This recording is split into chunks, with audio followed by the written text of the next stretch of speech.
مكالمة هاتفية غيرت مسيرة لاعب ريال مدريد فيدريكو فالفيردي.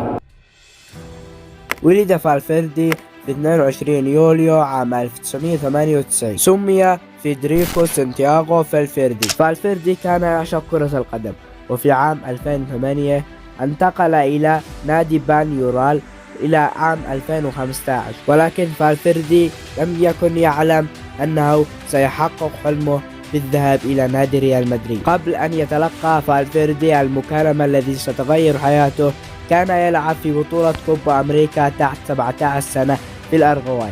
عندما تلقى المكالمة التي غيرت حياته، قال فالفيردي: كنت جالسا في غرفتي في الفندق، وكان والدي يقيمان في غرفة أخرى مجاورة. أخبرتني والدتي عندما اتصلت بها أن هناك أشخاصا يريدون التحدث معي، وطلبت مني القدوم إلى غرفتها، وكان هؤلاء الرجال من ريال مدريد.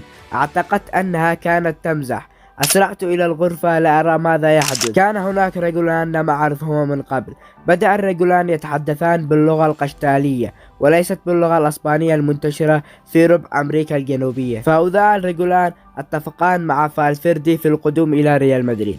المهم، في اليوليو عام 2016 انتقل من باين يورال إلى ريال مدريد، وتم وضعه في ريال مدريد كاستيا. بعد شهرين لعب فالفيردي أول مباراة مع الكاستيا ضد ريال يونيو في المباراة التي خسرها ناديه. أصبح لاعب مهما في الكاستيا خلال موسمه الأول. سجل هدفه الأول مع الكاستيا ضد الباس سيتي في ديسمبر عام 2016. وفيما يتعلق بأهميته المتزايدة للفريق، قال سانتياغو مدربه في الكاستيا في 29 يناير عام 2017: أنا سعيد جدا معه، وقد تكيف بشكل جيد جدا مع النادي والبلد. وفي 22 يونيو عام 2017 تمت إعارة فالفيردي إلى الفريق في الدوري الإسباني لمدة عام واحد. شارك لأول مرة حيث دخل كبديل عن فيدريكو كاراتيا في مباراة الخسارة 4-2 أمام ريال سوسيداد. شارك فالفيردي في 24 مباراة في الدوري خلال الموسم، وهبط فريقه بالنهاية. وبعد عودته من الإعارة،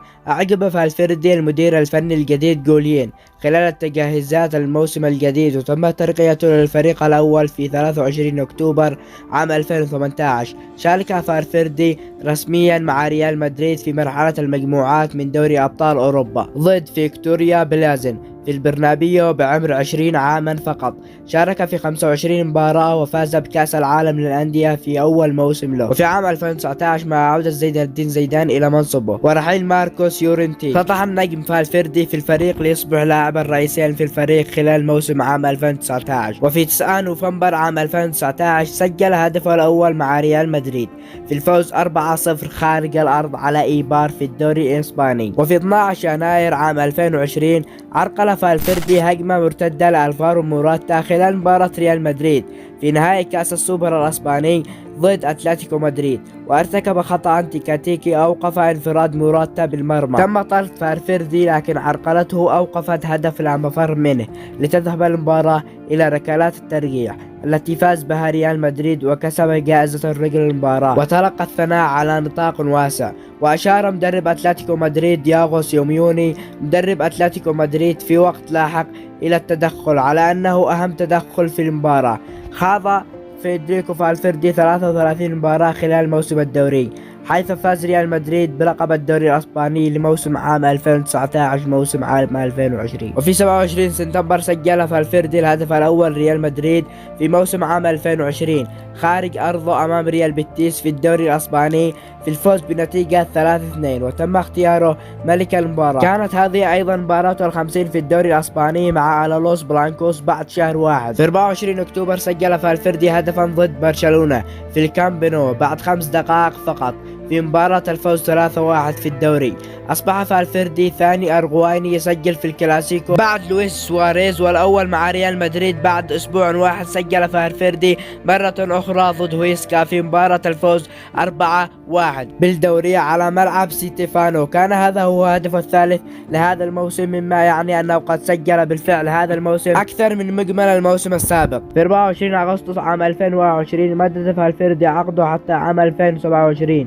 في 12 يناير عام 2022 سجل فالفيردي هدف ريال مدريد الثالث في الفوز 3-2 على برشلونة في الوقت الإضافي من نصف نهائي كأس السوبر الأسباني، وهي البطولة التي فاز بها مدريد في النهاية. في 28 مايو صنع هدف فينيسيوس جونيور في الفوز 1-0 على ليفربول في نهائي دوري أبطال أوروبا، ليحقق ريال مدريد لقبه الرابع عشر في دوري أبطال أوروبا. في 14 سبتمبر عام 2022 سجل هدفه الأول في دوري أبطال أوروبا بالفوز 2-0 على لايبزيغ، وبدأ اسم فيدريكو فالفيردي ينتشر في أوروبا.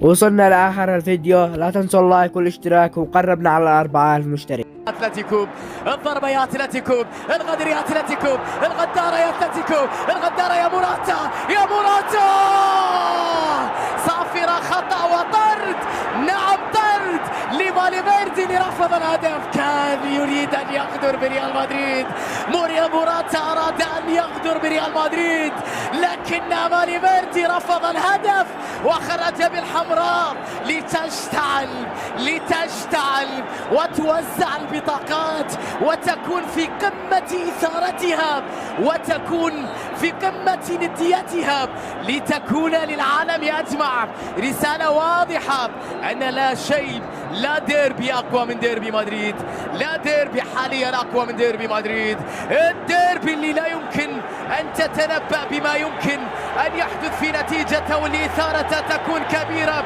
ونجومه. هذه عادة، هذا الخطأ، هذه التمريرة، يورنتي، موراتا، فالفيردي